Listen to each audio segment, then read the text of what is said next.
¿Por qué Wall Street, la City de Londres y otros centros financieros tiemblan ante la posibilidad de que la nueva alianza del Sahel prospere? Durante muchas décadas, el Sahel, ese vasto corredor africano, casi siempre retratado en los medios como un escenario de miseria y conflicto, era apenas una nota al pie en la agenda del poder global. Solo importaba cuando tocaba gestionar crisis o justificar intervenciones. Ahora, algo inesperado está ocurriendo. Níger, Malí y Burkina Faso, países presentados durante generaciones como eternos dependientes, han decidido romper el guión. Se han unido para crear sus propias instituciones financieras y sistemas monetarios, construyendo un andamiaje económico que desafía abiertamente la tutela occidental. Mientras los reflectores del mundo miran hacia otro lado, estos tres países están trazando un camino que podría cambiar el equilibrio de poder en África. ¿Por qué este movimiento provoca tanto nerviosismo en los antiguos árbitros del sistema? Porque si fracasa, reforzará los prejuicios coloniales sobre la incapacidad africana y justificará la continuidad del viejo orden. Pero si triunfa, el continente podría recuperar el control de sus recursos, su desarrollo y su futuro, alterando para siempre el mapa económico global. Para comprender la verdadera dimensión de este giro histórico, debemos retroceder y explorar las raíces profundas de la dependencia financiera en el Sahel. Miremos primero cómo se tejieron las cadenas de dependencia que ahora intentan romper. La historia de estos lazos revela por qué el desafío actual es tan explosivo. Durante décadas se nos ha contado la misma historia sobre África. Una tierra marcada por la pobreza, la incapacidad y la necesidad constante de ayuda extranjera. Una y otra vez, el continente es presentado como frágil y dependiente, incapaz de avanzar sin tutela externa. Gobiernos, medios y grandes instituciones insisten en que, sin orientación y financiamiento foráneo, África está condenada al estancamiento. La versión oficial es contundente. África es pobre por mala gestión, corrupción y falta de capacidades técnicas. Se nos hace creer que sus economías fracasan porque sus líderes no saben administrar o desperdician recursos por ignorancia o interés propio. Pero la realidad es más compleja. África posee tierras fértiles, recursos minerales y una población joven, creativa y trabajadora. En la región del Sahel, por ejemplo, se producen enormes cantidades de oro, algodón y alimentos, además de minerales estratégicos. Agricultores, mineros y obreros generan riqueza diariamente. Un ejemplo concreto. En Malí, uno de los principales productores de algodón de África Occidental, cada año, cientos de miles de familias siembran y cosechan este recurso. Sin embargo, el precio del algodón no lo deciden ellos, sino las bolsas internacionales, principalmente en Nueva York o Londres. Esto significa que, aunque el trabajo y la materia prima son africanos, la ganancia real se decide y se queda fuera del continente. Sumemos a esto la extracción de oro en Burkina Faso. Grandes compañías extranjeras controlan muchas de las minas, y aunque miles de mineros locales arriesgan su vida en condiciones difíciles, la mayor parte de los beneficios se dirige a cuentas bancarias en Europa o América del Norte. El oro sale en aviones privados, pero las comunidades siguen carentes de servicios básicos como agua potable o electricidad. Sin embargo, la pobreza persiste como si fuera una maldición ineludible. ¿Por qué, si el potencial es tan grande? La respuesta no está en la supuesta incapacidad, sino en el sistema que decide cómo circula el dinero y quién se beneficia realmente. El acceso al financiamiento internacional rara vez es libre. Préstamos del Fondo Monetario Internacional o el Banco Mundial llegan con condiciones estrictas que determinan qué proyectos se pueden hacer, quién los dirige y cómo debe gastarse cada centavo. Esto restringe la autonomía africana. El dinero que entra suele salir rápidamente a través de pagos a empresas y consultores extranjeros. Lo que permanece es infraestructura incompleta, poca riqueza local y una deuda que crece año tras año. Un ejemplo histórico que ilustra esta dependencia es el caso del ferrocarril Dakar-Níger. Construido en el siglo XX bajo la supervisión de potencias coloniales, este ferrocarril fue financiado con préstamos extranjeros. Las rutas y los servicios se diseñaron para facilitar la exportación de materias primas hacia Europa, no para conectar comunidades africanas ni para potenciar el comercio interno. Décadas después, la infraestructura quedó obsoleta y la deuda, impagada, siguió pesando sobre los presupuestos nacionales. Aceptar este relato impuesto no solo perpetúa la pobreza, sino que asegura la dependencia de una generación a otra. Es un ciclo que siempre favorece a los mismos y deja a África atrapada en una historia escrita desde fuera.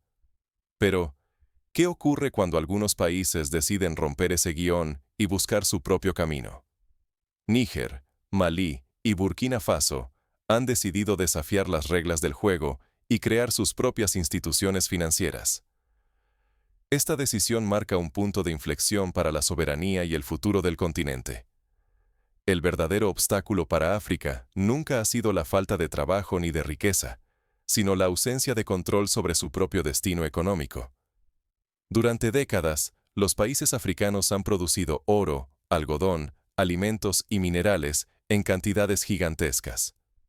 Sin embargo, jamás han tenido el poder de decidir el valor de sus productos, el uso de sus ganancias o el rumbo de sus inversiones.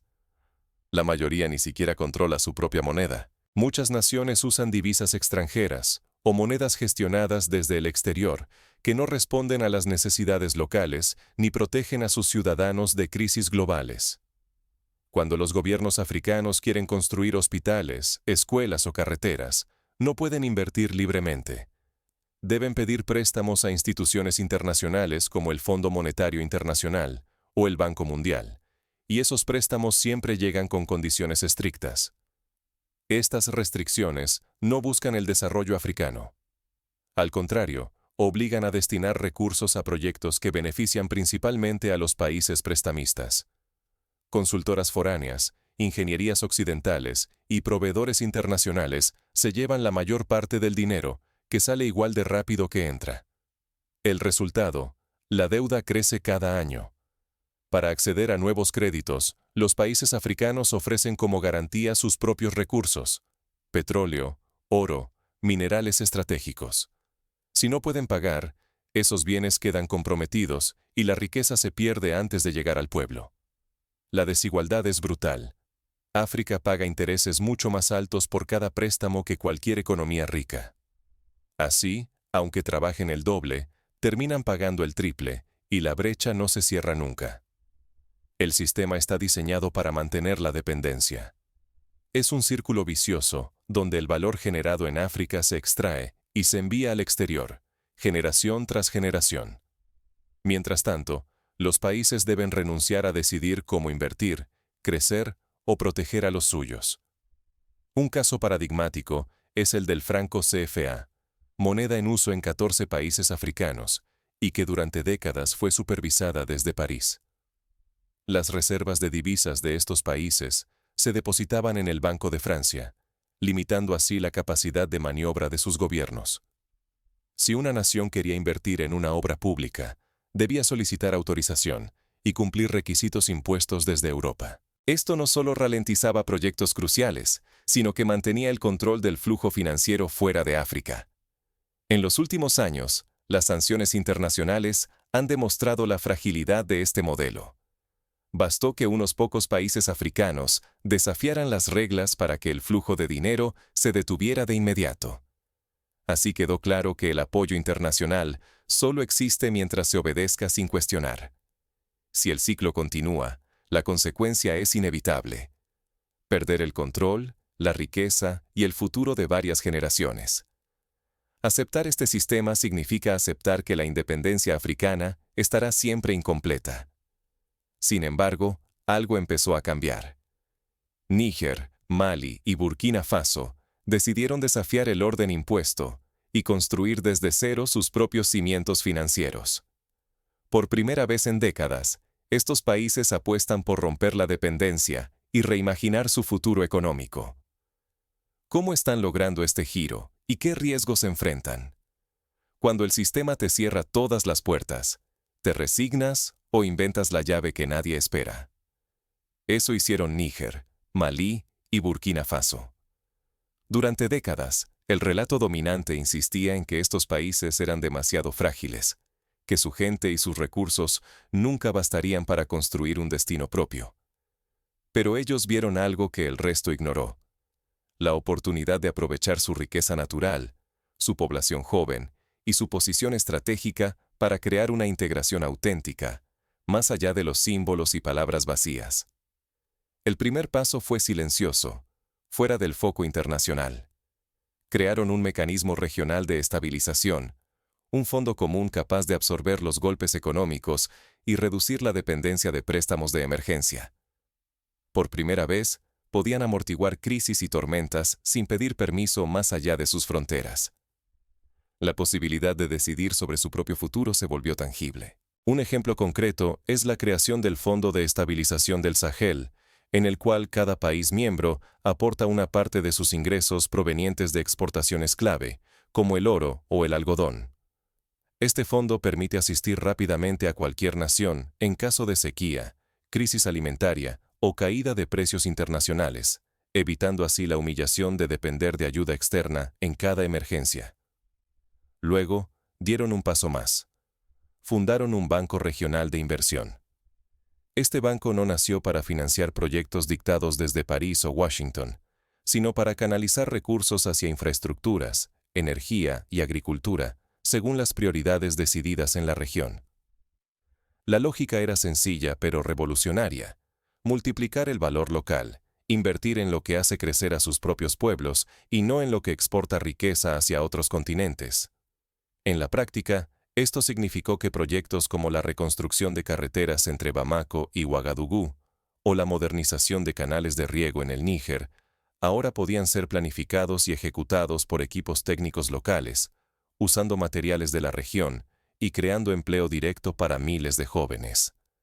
El impacto sobre la economía real fue inmediato. Se dinamizaron los mercados internos y surgieron nuevos polos de desarrollo. Pero no se detuvieron ahí. Se atrevieron a diseñar un proyecto todavía más audaz: un marco monetario común.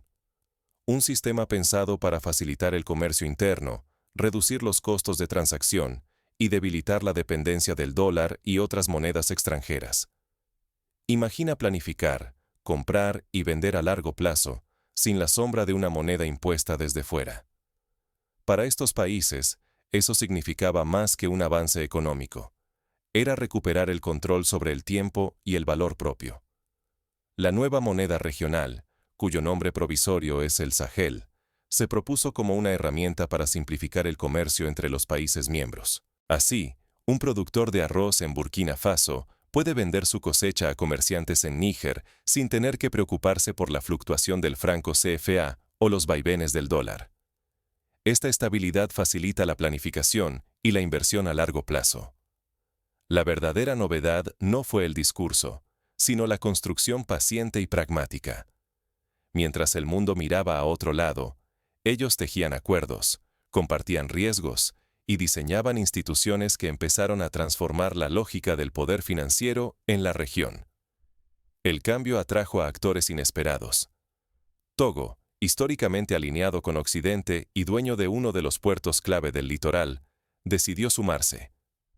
No fue un salto ciego, sino una jugada estratégica: convertirse en puente y acelerar las conexiones comerciales y logísticas de la nueva integración. Togo, con su puerto de Lomé, pasó a ser la puerta de entrada y salida para los productos del Sahel. Esto no solo redujo los costos de exportación, sino que permitió negociar tarifas más justas y reducir la dependencia de rutas controladas por compañías internacionales.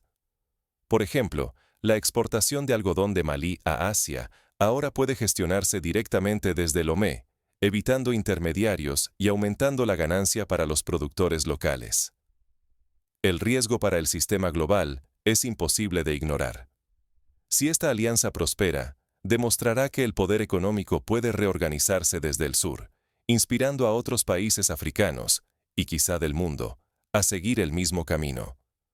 No sería un simple cambio local, sino una grieta real en el viejo orden de dependencia y control externo.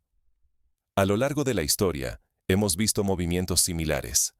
En América Latina, la creación de la Comunidad Andina y del Banco del Sur buscó exactamente eso: autonomía financiera y comercial frente al dominio de potencias externas. Aunque con distintos grados de éxito y dificultades, estos experimentos dejaron lecciones valiosas sobre la importancia de la integración regional y la voluntad política. Pero todo proceso de transformación despierta resistencias, y los desafíos no tardaron en aparecer. Afuera y adentro, las presiones crecieron y las decisiones se volvieron aún más arriesgadas. El cambio auténtico nunca se predica. Se prueba en el terreno, se contagia sin ruido.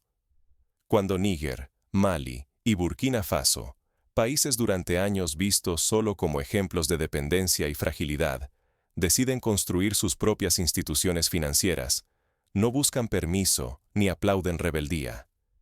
Simplemente demuestran que la independencia genuina no se proclama, se trabaja día a día.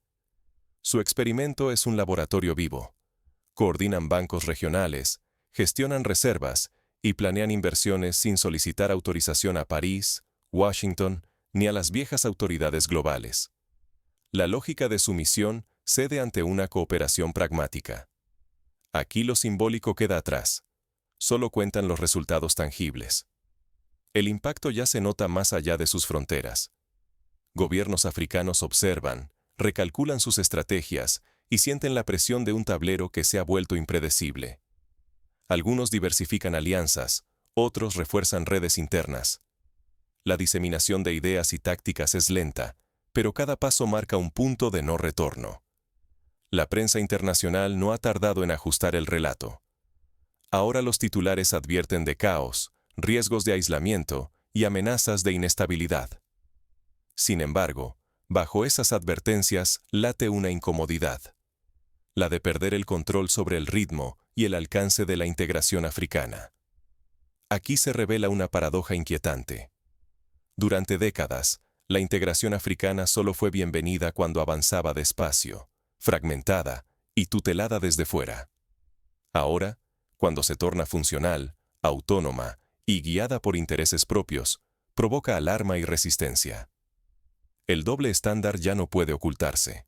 Sin embargo, la enseñanza estratégica supera el oro, los bancos o el volumen de reservas. La clave es mental: la dignidad de decidir, la capacidad real de autogestión y la convicción firme de que la soberanía no se cede ni se mendiga. Esto es lo que desafía de verdad al viejo sistema y ofrece una alternativa inédita para el continente.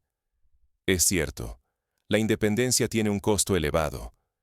Los peligros existen: aislamiento, presión diplomática, dificultades técnicas, incluso amenazas a la seguridad.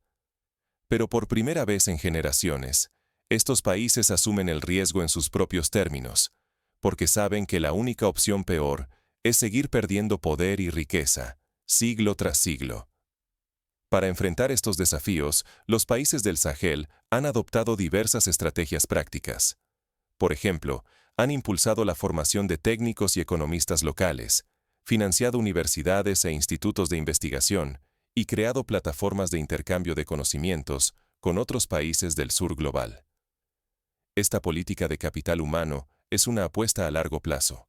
Solo con profesionales formados en casa se puede garantizar la independencia real de las instituciones financieras. Además, han comenzado a negociar acuerdos comerciales directos con potencias emergentes como China, India y Brasil, buscando mejores condiciones para sus exportaciones y reduciendo la vulnerabilidad ante sanciones occidentales. En la práctica, esto se traduce en contratos más flexibles, inversiones en infraestructura y transferencia de tecnología que antes parecían inalcanzables. La pregunta ya no es si África puede. La verdadera incógnita es si el resto del mundo está preparado para asumir que las reglas han cambiado y que el liderazgo africano puede abrir caminos insospechados. El desenlace no depende solo de decisiones políticas o económicas. También exige una transformación en la percepción global y en la confianza interna. ¿Qué señales mostrarán si este nuevo rumbo es irreversible? Uno de los signos más claros será la consolidación de cadenas de valor regionales. Si las materias primas africanas comienzan a procesarse localmente, generando empleos industriales y valor agregado, el cambio será tangible. Por ejemplo, transformar el algodón en textiles y prendas de vestir dentro del Sahel, exportando productos terminados en lugar de solo materia prima, multiplicaría los ingresos y reduciría la dependencia de mercados externos. Otra señal será la creación de sistemas financieros digitales propios, como ya ocurre en Kenia con M-Pesa. Si el Sahel desarrolla plataformas digitales de pago y crédito adaptadas a su realidad, podría incluir a millones de personas en el sistema bancario y reducir el poder de intermediarios internacionales. ¿Seguirá el mundo pretendiendo que nada ha cambiado, o se adaptará a una África que ya no pide permiso, sino que negocia desde una nueva posición de poder? Lo que Níger, Malí y Burkina Faso están haciendo hoy va mucho más allá de proclamar independencia. Es una invitación urgente a repensar todo el orden económico internacional. Durante generaciones, se difundió la idea de que África solo podría prosperar bajo tutela externa. Sin embargo, estos países están demostrando que pueden construir sus propias instituciones, controlar sus recursos y diseñar un futuro desde una lógica genuinamente africana. La magnitud de este cambio es profunda. Si su ejemplo se multiplica, la balanza de poder global puede inclinarse. Ya no sería África a la espera de instrucciones, sino una África que presenta sus condiciones y exige dignidad, respeto y reciprocidad. El riesgo para el statu quo es inmenso, porque la emancipación africana no se limitaría a lo económico, sino que sería también política y cultural. Esta es la apuesta. El destino de la economía mundial y la dignidad africana dependerán de si este movimiento se expande o es sofocado. Si otros países siguen el camino de Níger, Malí y Burkina Faso, podríamos presenciar el surgimiento de una África verdaderamente soberana, capaz de defender sus intereses y negociar de igual a igual con el resto del planeta. Pero si las fuerzas tradicionales logran detener este impulso, el continente podría quedar atrapado, una vez más, bajo modelos que solo benefician a unos pocos. No es solo una cuestión de monedas o bancos, es una cuestión de tiempo, riqueza y poder. ¿Cuánto más puede el mundo ignorar que África está reescribiendo las reglas? ¿Cuánto más podrá aplazarse la conversación sobre la autonomía económica real? La decisión ya está en marcha, pero el final aún no está escrito. La historia de estos tres países puede ser el prólogo de una nueva era o el último capítulo de un ciclo que se repite. La responsabilidad es colectiva: gobiernos, empresas, ciudadanos y, sobre todo, una juventud africana que mira hacia adelante, lista para asumir su futuro. El ejemplo del Sahel demuestra, con hechos y no solo palabras, que la autonomía no es una utopía, sino una posibilidad concreta cuando hay decisión política, creatividad y coraje. Tal vez dentro de unos años, cuando los manuales de economía y los noticieros internacionales cuenten la historia de un África transformada, reconozcan que el verdadero cambio no comenzó en Wall Street ni en la City de Londres, sino en los senderos polvorientos y los mercados bulliciosos del Sahel. A medida que ese futuro se construye, el mundo entero tendrá que elegir: seguir aferrado a viejos prejuicios o aceptar el desafío de una África que ya no pide permiso. La deuda de la historia comienza a saldarse, y el reloj del cambio, finalmente, avanza en favor de quienes durante siglos solo tuvieron voz en los márgenes. La pregunta queda abierta, pero la respuesta empieza a escribirse, día tras día, con cada decisión, cada alianza y cada paso hacia la soberanía genuina. El Sahel, alguna vez símbolo de carencia, se convierte en laboratorio de dignidad y esperanza. Y, ahora sí, las grandes plazas financieras del mundo tienen razones para mirar hacia África con atención, respeto y una dosis inevitable de temor ante lo desconocido.